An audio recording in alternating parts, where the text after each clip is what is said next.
Hi, can you please tell us your name and what do you do? I'm Daniel Grant from the UK. I play handball or wall ball over there. I also run the UK governing body, UK wall ball, and I also run the European tour, the Euro 1 Wall Tour. Please tell us the difference, the way you run it over there and the way it's run here. I think in Europe it's a little bit more professional and there's more of a setup towards media. So I think the atmosphere you get in New York is incredible. You're not going to get this anywhere else. But in Europe, we've kind of designed the sport a bit more around what it might look like on television, for example. So, you know, we use rally point scoring, so we know when the ad breaks will go. We've got multiple cameras set up for it. And the athletes take it a bit more, I guess, a bit more seriously in terms of like the preparation for each event. But yeah, it's a little bit different like that. Please take your time and go into more details. For example, like how many cameras are you using, what angles are you trying to get?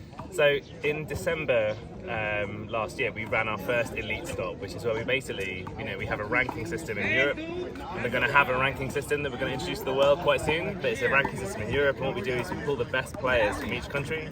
And so we had one court that was set up, and we have 3 cameras, one up high to see the game, 2 roaming cameras, and we can do a live broadcast where we've got live commentary, we've got live scoreboards, and just like you'd see on any other sport that's on TV, that's the kind of thing that we wanted to do.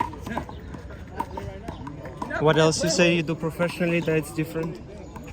I think a lot of the behind the scenes stuff, it's not like it's, I think it's different is the right word. I think that we have online tournament software, we've got our own ranking system, we've got a company called Rule the Wall, which does the European tour at the moment, but is about to turn into the World Tour, which has a universal ranking system like tennis. It's got online entry into events, and every event you play in, you get automatic ranking points. So we're talking about bringing the US tournaments in on that at the moment as well. But so that kind of thing, when we do like our tournaments, we have it on software, we have it on an app. So we message people when they're about to play, so no one's ever late, everything runs to time. So it's that kind of thing, which I think is just a bit more of a professional setup. Do you provide seatings for the spectators, and what kind of arena do you have? What kind of? So it depends where we go. So each tour is kind of like we partner with the local governing body. So some places will have seating, and when we do an elite stop, we definitely make sure we have bleachers everywhere.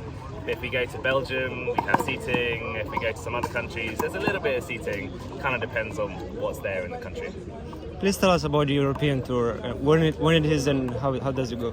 So the European tour was set up by 4 of us about 10 years ago. You might know people like Gert van der Velden, Seb Potiers and Luke Stradwick. To us 4, we kind of set it up.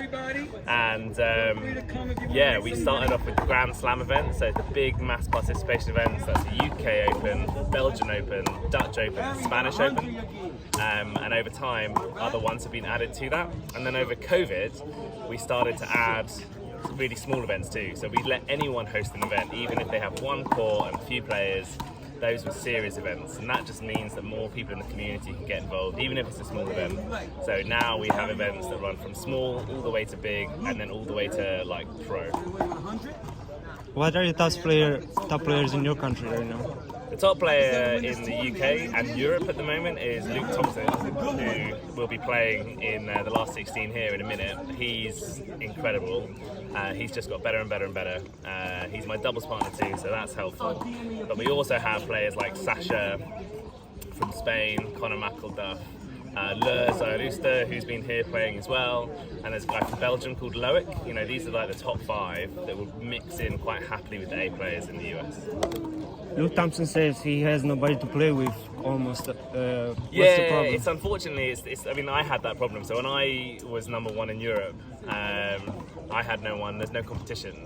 So I was just playing on a squash court, just practicing my shots. And the only way to get that practice was to come over to the US. So Luke now, there's a little bit of competition because we do have some up and coming players. The talent pool in Europe is much better than it was when I was coming up. But he'll still have to come over to America. Basically, when you get to the very top level in Europe, you're only going to be able to mix in with about 3 or 4 other people. And really, you've got to come here for this incredible experience. And that's how you train. How was your experience here in New York, and what were your results? So I love coming to New York. I think I love the handball circuit. I love the people. I love the community. So it's always fun for me to be here. Like some of the best weeks of the year. I played in King of the Courts last week in the US Open. I won my first round both times, so I was quite happy. You know, like I'm getting on a bit in my career, so that's pretty good for me. And certainly, you know, years ago I never would have won any round in like an A tournament in the US. So that's really cool. And then I get to play people like yesterday I played Mikey Mendoza, and that was just awesome. Where else have you traveled? Yes. Where else have you traveled for? Go down. So I might have to go in a second, but yeah, I've gone to Australia, South America, and all over Europe. What would you add at the end of this? Huh? What would you add to this conversation? Or what? What would you add to the conversation? As the conversation, that we should mix the professionalism of Europe with the community of America. That's what you really want to do. Right. Thank you very much. Thanks, man.